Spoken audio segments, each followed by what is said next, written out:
Hey, what's up there, Tour 904? Welcome back. It's been a few days. I've been working on the shower, and it took me a couple days really to kind of figure it out.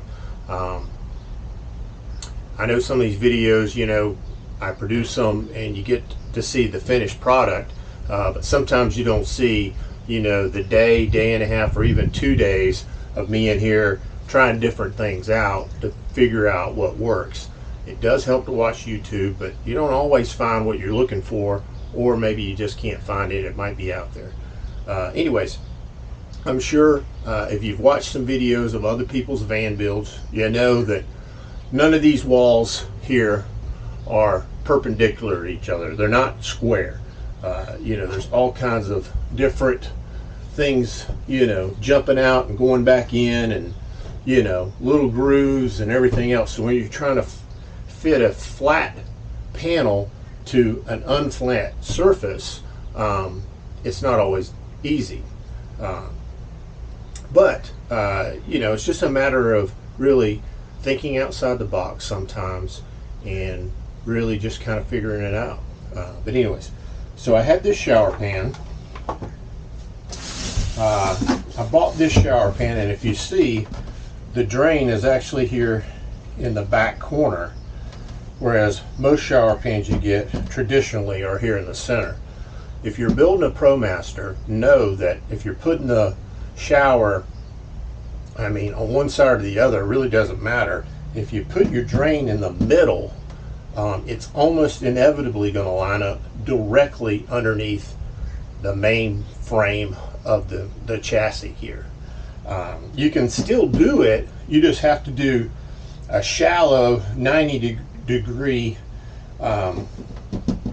tube underneath here. So you're basically, your hole would be here, and you're going to go directly 90 degrees and then down. I didn't really want to do that. I wanted to have a nice flow, so you don't get, you know, any kind of stoppage, and, you know, now your shower's backing up. You know, we don't want that. So I found this shower pan to where the drainage hole was here towards the back.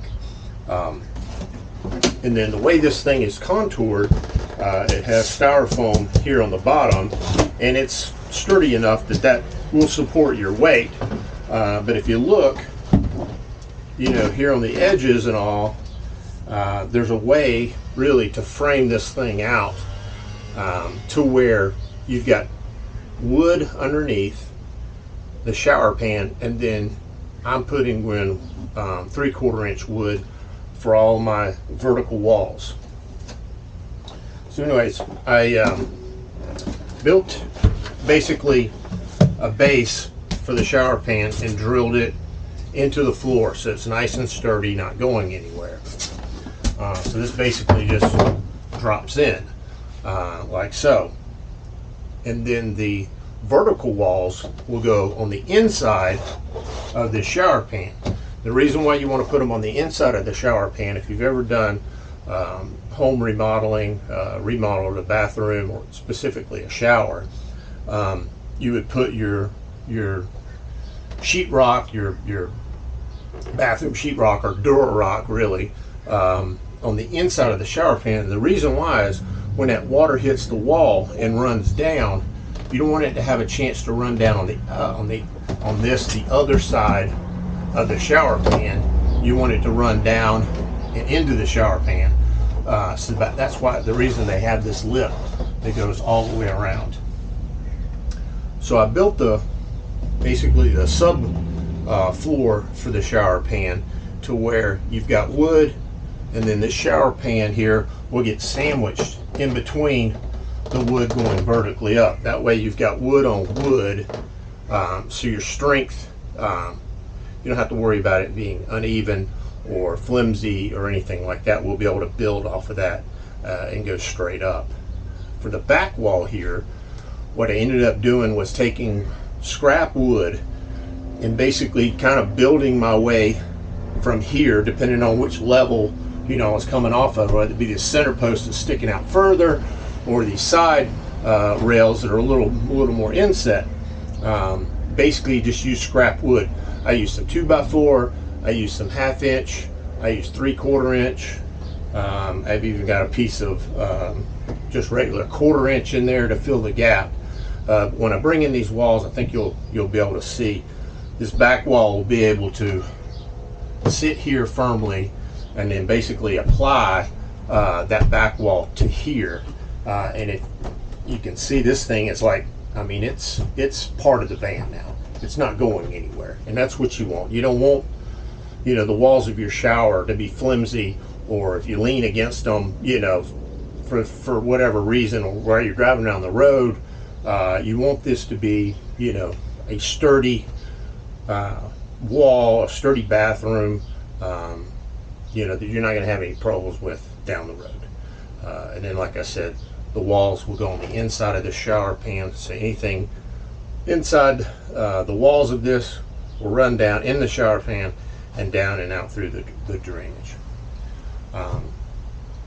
Let me pull the, we'll go ahead and pull the, oh, before we get to that, so what I did not do, I ordered this online because I had to find it, but what I did not do was order any of the plumbing for this, because I just felt like plumbing, you know, plumbing's plumbing. You know, you get the pipes, you get the fittings, you get all that stuff at Home Depot or Lowe's or whatever. I did buy the actual shower faucet hose, you know, for inside the shower. I did buy it, you know, a RV rated, but I didn't buy the drainage plug for this because I thought, you know, you just go to Home Depot or Lowe's or wherever, Ace Hardware, and get a shower, you know, drain.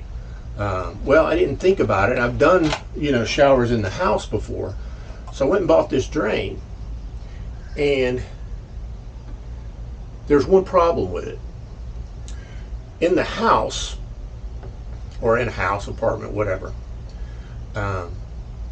in your shower, you've got your drainage pipe that comes up that's fixed. I mean, it's not going anywhere. That's the first thing you set.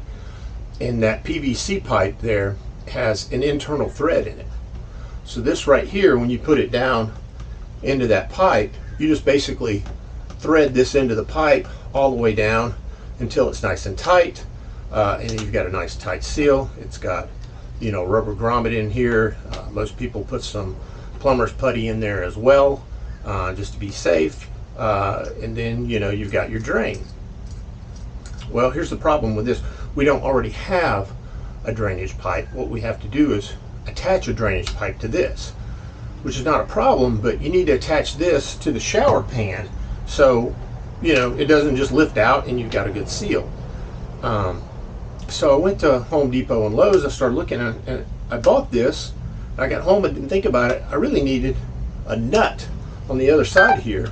So when I put this down in through the shower pan, I have a nut on the other side that I can screw in. So basically, before I put this down in the hole, stick the shower pan in here, and then I take the nut on the other side, tighten it down, and then you've got this nice and tight. Then all you have to do is hook your, you know, your drainage pipe or whatever you're going to use to this and stick it down through the hole. So I spent probably half hour with the guy at Lowe's, telling him what I was doing, and we walked around. We couldn't find a nut for this. They don't make it, at least not for Home Depot, because it's not used in a house. If it's not used in a house, they don't have it. I mean, they have a few RV like boat supplies, but they don't have anything like that. So you need to buy this ahead of time. Make sure you do that. I ended up going on Amazon and finding one and buying it. You know, for the sink drains, they have it, because it's the same process. You know, you put a sink drain in, you take a nut and you tighten it up to the little drainage pipe, and then you hook the rest of your pipes, you know, up off of that, which is what you need for here. But just helpful hint. So whenever you get ready to do your shower, you don't run into the same problem I did. I didn't really think about it, but I hadn't seen anybody else talk about it. I'm sure someone probably has. I just missed it, but I wanted to put that out there so when you do get ready to do your shower, you're not sitting in the same boat as I am. So then I end up having to wait, you know, an extra 2 or 3 days for Amazon to ship me one. And I paid another $10 to get it here, you know, in 2 to 3 days, rather than waiting, you know, 5 to 6 days with the free shipping. Anyways, let me go get the panels that I've got for the wall. I'll bring them in and we'll start putting this thing up a little bit, and I think you'll be able to see what this shower is going to look like. So hold tight.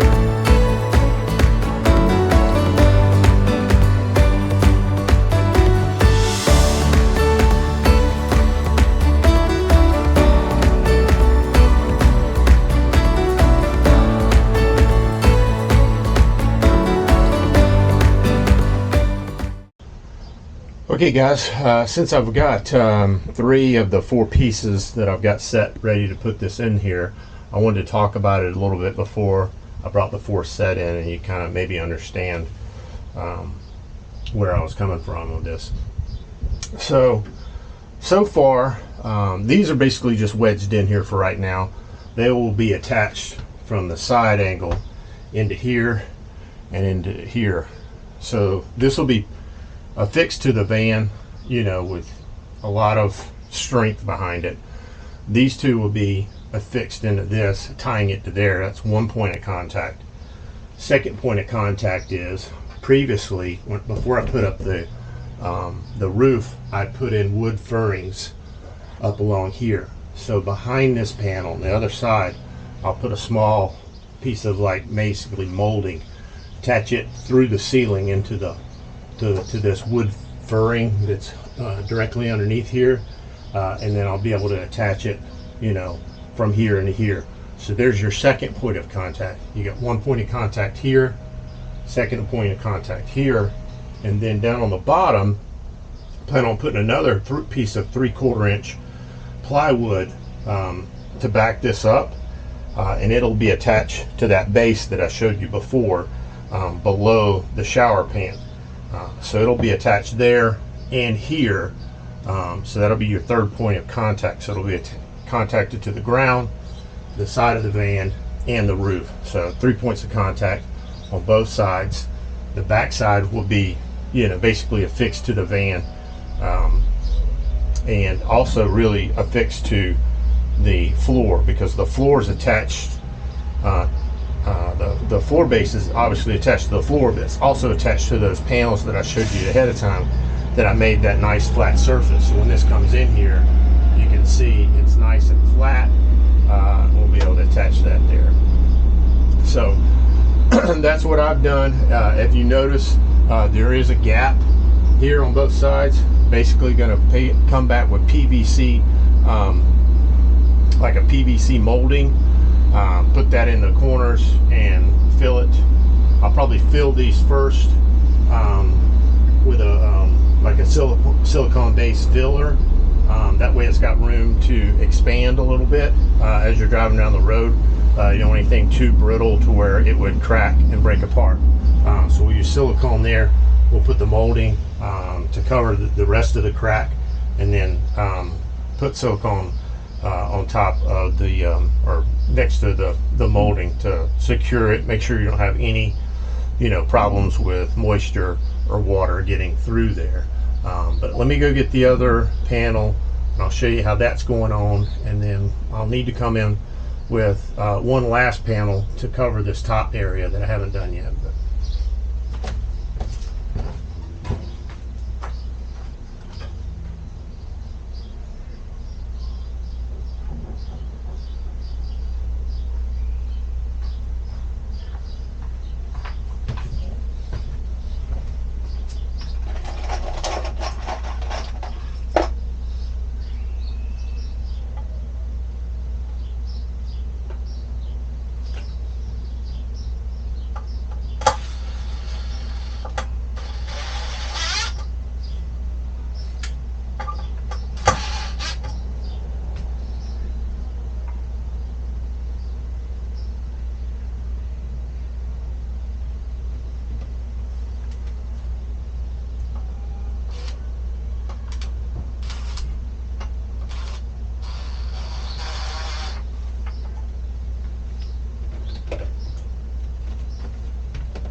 before I put this in, I'll explain why.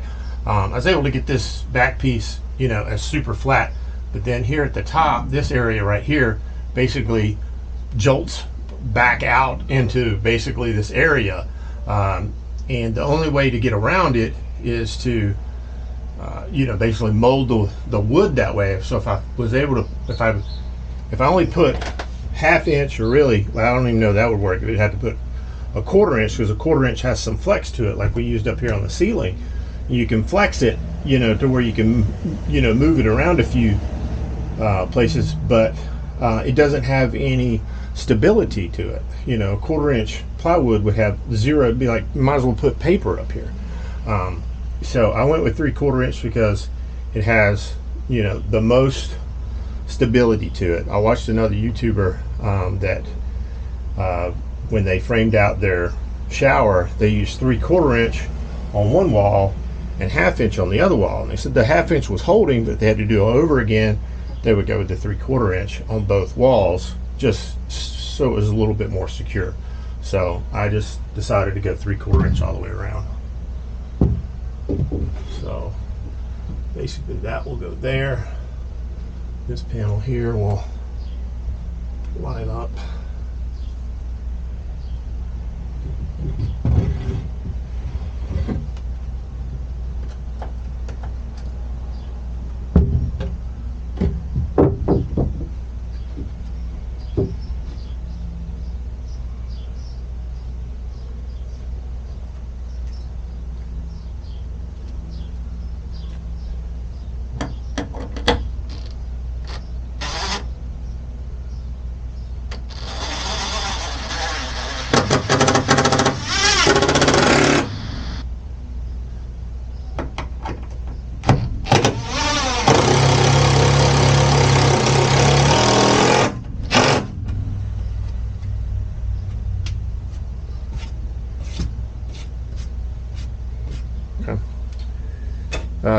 So if you're wondering about the screws I'm basically going to inset into the wood, come back with a filler, and then seal over top of it.